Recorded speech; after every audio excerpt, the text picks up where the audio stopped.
Hey, thank you for joining us on a special Collierville High School podcast featuring the National Honor Society application process for spring 2024. I'm Jessica Roberts, and I am joined by... I'm Mrs. Bowman. I'm one of the sponsors for the National Honor Society. Well, thanks for being here. Now, I know you're real excited to talk about the National Honor Society application. We have some info to go through. So tell me, what is National Honor Society? So National Honor Society is the nation's premier organization established to recognize outstanding high school students. More than just an honor roll, NHS serves to honor those students who have demonstrated excellence in the areas of character, leadership, and scholarship and service.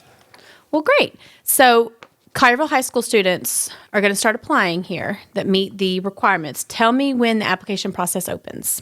So this year we thought we would have the application open a little bit longer. So we're going to start December 18th, and it'll be open all the way through the Christmas break. And we will have about 2 weeks when we come back to still be able to have that done until January 21st.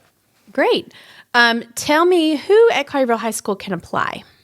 So anyone that's not previously inducted to NHS can apply, so 10th through 12th graders. And even if they've applied before and been rejected, they can apply again. And that's especially seniors who had applied in the fall. Okay. So I know National Honor Society has a very extensive application process and requirements, to be considered to join. So talk to me about what grade and scholarship requirements do the students need? So the GPA is rather high. It's a 95.0 higher GPA. That is standard with across our region. And if you're unsure about your GPA and you think it's close, we suggest you go ahead and apply because it can be verified with the guidance counselors, and you can also do that as well during the selection process. Okay. So it's not only just grades, it comes down to character and reputation of the student as well. So talk to me about what you're looking for in regards to that. So we do evaluate the students' discipline records, and also we have our teachers do evaluations of our students during the process. So you may not have an ISS or OSS within the current or the previous school year. So it needs to be at least 1 year removed. Your administrator will have that final determination based on the type of discipline violation it is. Okay. So leadership also, I'm assuming, is a big part of it. Talk to me about what you're looking for in leadership qualities of the students. So leadership positions could be inside the school or outside the school. So for example, a club or organization that you've been here, something like an officer, president, vice president, secretary. It could be event or committee chairs. It just needs to be a role where you've delegated to other participants. Captain or vice captain of your sports team, or even section lead of the choir or the band. Those are just some of the examples, and you can always verify or check with me to see if there's something that we just didn't think of that you might have been involved in. Yeah. So not only leadership, but being involved in school activities seems like it's another big one. Talk to me about what you're looking for with that. Right. So these are co-curriculars, clubs, sports, other activities inside the school setting. But we also are looking at stuff outside the school setting as well. So we try to keep those in a separate category because some people have more things outside than they do inside. So stuff like non-school related jobs or sports, scouts, other clubs and organizations, or even religious type activities, they may be also considered outside the school. What about community service? Right. So these would be volunteer type opportunities directly related to our community. It really shouldn't be a paid position, something where they have service to others in the community. Yeah. So obviously you want to give them a spot where they're listing out awards, honors, special recognitions. Talk to me about what you're looking for in that category. So this, of course, is optional, but we like to give the students a chance to brag about their accomplishments. So it's where they can maybe think they might stand out. So they can do that in that area as well. But again, it's optional. It's not something they are required to do.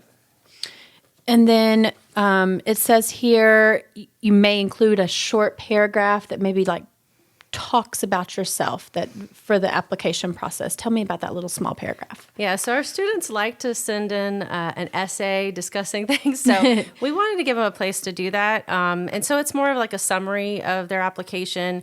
And this way they can like really point out the things they think make them stand out. It's optional. They don't have to do that, but it is a place where the council that is doing the application review can get an idea and maybe wants to look at something specific. Yeah, it gives them a little edge there with a little paragraph.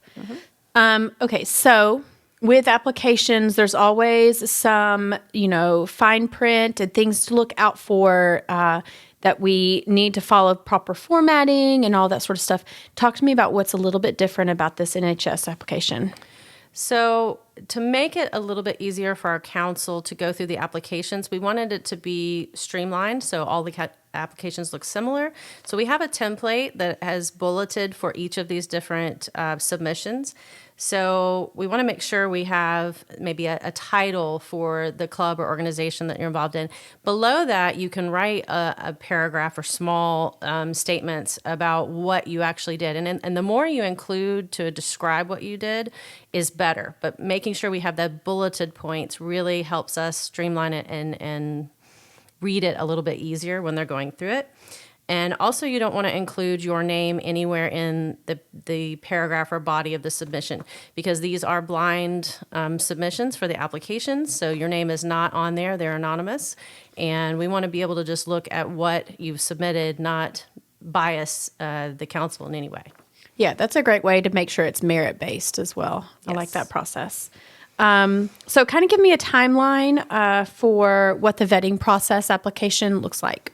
Okay, so once all the applications are submitted, the first thing we do is check the GPA, and we will put out a teacher evaluation document that they can give their opinion about the students.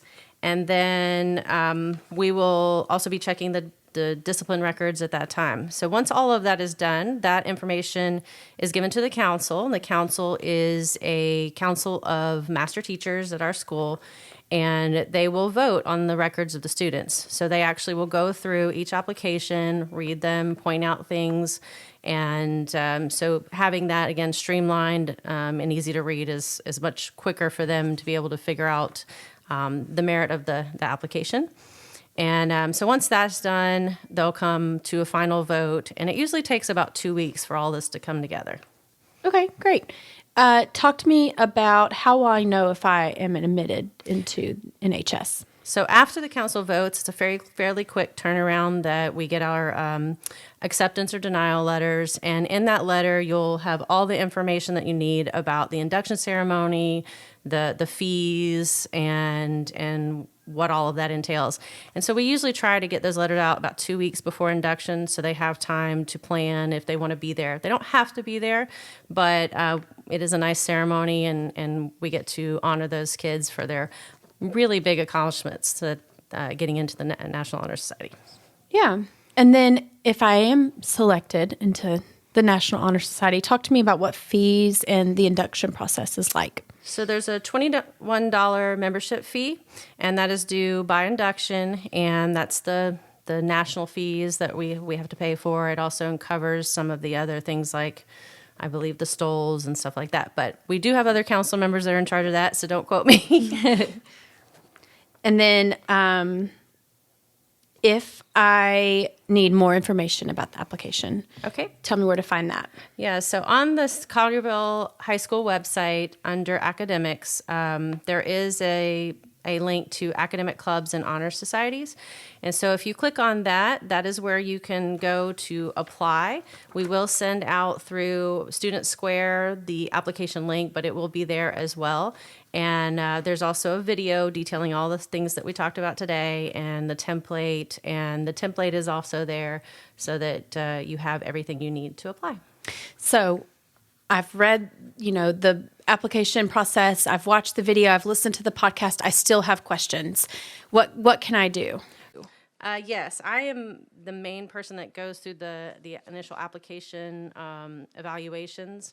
And you may contact me about any questions that you might have on how to fill it out or what might be acceptable or what suggestions to kind of make yourself stand out, I can kind of help through that. And you can email me. My email address is cbowman@colliervilleschools.org. And you can email me anytime before or during the process if you have questions. And is there a certain number of students that are selected, or if you meet the requirements? It just varies. So if you qualify and you've really hit all those bullet points and tried to have a little bit of kind of well-rounded things that you're submitting for your evidence, then a lot of times that's all you need. Well, how exciting for the Collierville students. Yes. Well, thank you so much for joining us. And hopefully we have a good amount applied this year. Thank you.